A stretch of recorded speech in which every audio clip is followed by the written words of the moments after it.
एक पाकिस्तानी बॉलर जिसने आईपीएल का पहला पर्पल कैप जीता, एक पाकिस्तानी विकेटकीपर जो आईपीएल की पहली चैंपियन टीम का हिस्सा था, एक पाकिस्तानी पेसर जिसने आईपीएल के पहले ही सीजन में पूरी लीग को हिला कर रख दिया और फिर सब कुछ खत्म हो गया एक रात में हमेशा के लिए। आज मैं तुम्हें वो असली वजह बताऊंगा जो कभी ऑफिशियल प्रेस कॉन्फ्रेंस में नहीं कही गई, और मैं तुम्हें ये भी बताऊंगा कि आज जो आईपीएल $18 बिलियन की लीग है उसकी बुनियाद में पाकिस्तानी प्लेयर्स का खून पसीना भी शामिल है।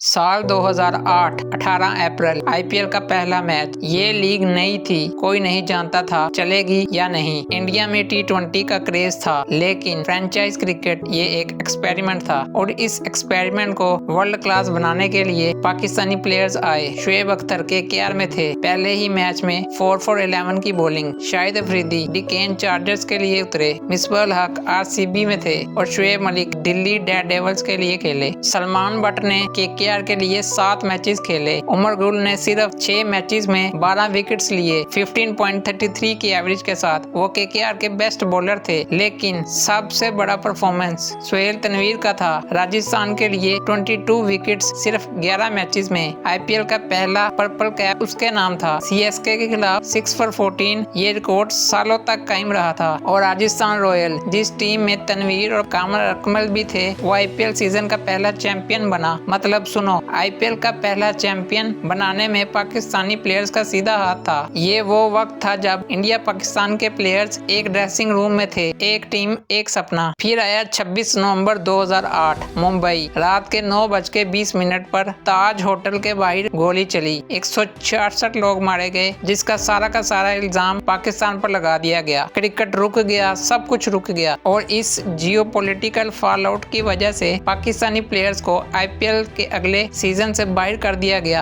लेकिन यहाँ एक बात समझना बहुत जरूरी है, बीसीसीआई ने कभी ऑफिशियली बैन नहीं लगाया, कोई प्रेस कॉन्फ्रेंस नहीं हुई, कोई ऑफिशियल बयान नहीं आया, सिर्फ खामोशी। और इस खामोशी में पाकिस्तानी प्लेयर्स का करियर खत्म हो गया। 2010 आईपीएल ऑक्शन में 11 पाकिस्तानी प्लेयर्स ऑक्शन लिस्ट में थे। अफरीदी, सोहेल तनवीर, उमर गुल, मोहम्मद आमिर, लेकिन एक भी नहीं बिका। किसी फ्रेंचाइज ने बिड ही नहीं लगाई। सोचो, ये वही प्लेयर्स थे जो 2 साल पहले आईपीएल में चैंपियन बने थे, वही तनवीर जिसने पर्पल कैप हासिल की थी, वही गुल जो 15 की एवरेज पे विकेट ले रहा था। और अब कोई इन्हें खरीदना ही नहीं चाहता। ये मार्केट का फैसला नहीं था, ये सियासी फैसला था जो अनऑफिशियली लिया गया। बीसीसीआई का फ्रेंचाइजीज को मैसेज क्लियर था, पाकिस्तानी प्लेयर्स को मत लो। और किसी ने सवाल नहीं किया, क्योंकि बीसीसीआई से पंगा कोई नहीं लेता। बीसीसीआई की इनकम सिर्फ आईपीएल से आती है और बायलैटरल सीरीज से। वो आईसीसी के प्रेशर पर डिपेंड नहीं करता, मतलब उन्हें किसी की परवाह नहीं। ब्रॉडकास्टिंग इनकम 2008 से 2023 तक 19 गुना बढ़ी है और बीसीसीआई दुनिया का सबसे अमीर स्पोर्ट्स बोर्ड बन गया। और अब वो बात जो कोई नहीं कहता, आईपीएल 2008 में जब लीग नई थी, पाकिस्तानी प्लेयर्स ने उस लीग को स्टार पावर दिया, ग्लोबल क्रेडिबिलिटी दी। Pakistani pace bowling, batting flair, ये सब आईपीएल के डीएनए में चला गया। आईपीएल की टर्नओवर 2008 में 1200 करोड़ थी,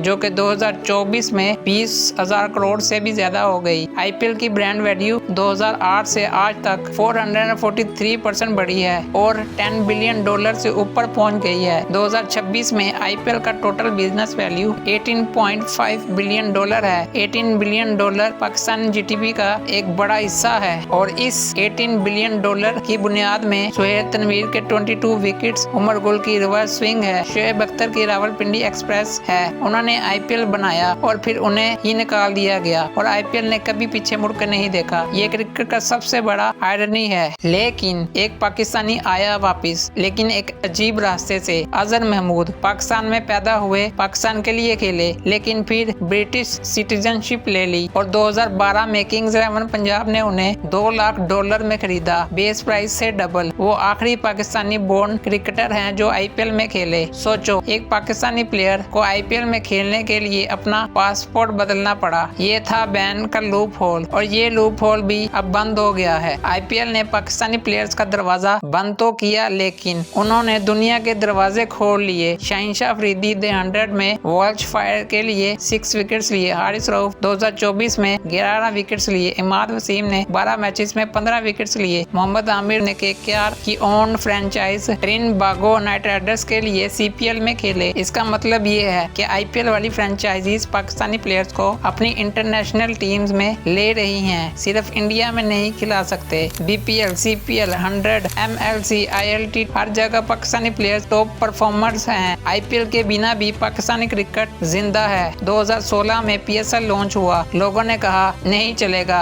ये आईपीएल जैसी लीग नहीं बन सकता, लेकिन पीएसएल 2025 में स्ट्रीमिंग व्यूवरशिप 826 गुना बढ़ी है। ये रिकॉर्ड आईपीएल के साथ डायरेक्ट क्लैश के बावजूद टूटा। पीएसएल ने 6 अलग चैंपियंस दिए 10 सालों में। कंपेटिटिव बैलेंस में पीएसएल आईपीएल से आगे है। बाबर आजम, शहनशाह अफरीदी, नसीम शाह, हारिस रऊफ, ये सब पीएसएल की पैदाइश हैं। आईपीएल ने पाकिस्तानी प्लेयर्स को बाहर किया, पाकिस्तानी प्लेयर्स ने पीएसएल खड़ा कर दिया। ये रिवेंज नहीं, ये रेजिलियंस है। आईपीएल ने जानबूझकर पाकिस्तानी प्लेयर्स को आईपीएल से निकाला। ये एक बहुत बड़ा मास्टर प्लान था। अब खुद सोचो, अगर पाकिस्तानी प्लेयर्स कुछ साल और आईपीएल में खेल जाते तो पाकिस्तानी प्लेयर्स की ब्रांड वैल्यू आईपीएल में किस हद तक बढ़ जानी थी, जिसके बाद बीसीसीआई को पाकिस्तानी प्लेयर्स को निकालना बहुत मुश्किल हो जाना था। पाकिस्तानी प्लेयर्स को आईपीएल की जरूरत नहीं है, आईपीएल को पाकिस्तानी प्लेयर्स की जरूरत थी और वो जरूरत उन्होंने 2008 में पूरी कर ली। मोहम्मद आमिर कहते हैं कि वो आईपीएल में खेलना चाहते हैं। आप लोग सब लोग कमेंट में बताएं, क्या किसी पाकिस्तानी को ऐसी क्रिकेट लीग में खेलना चाहिए जिन्होंने पाकिस्तानी प्लेयर्स के साथ ऐसा किया हो। सोहेल तनवीर अईपीएल का पहला पर्पल कैप विनर, वापिस जाके ट्रॉफी नहीं उठा सकता था। उमर गुल 15 की एवरेज पे विकेट लेने वाला दोबारा आईपीएल नहीं खेल सका। शुएब अख्तर रावलपिंडी एक्सप्रेस सिर्फ 3 मैचेस खेले और हमेशा के लिए उन्हें रोक दिया गया। तुम्हारा क्या ख्याल है, क्या पाकिस्तानी प्लेयर्स को कभी आईपीएल वापस जाना चाहिए? कमेंट में लिखो हाँ या नहीं और क्यों। और अगर ये कहानी तुम्हारे दिल को छू गई तो क्रिकेट अनटोल्ड को सब्सक्राइब करो।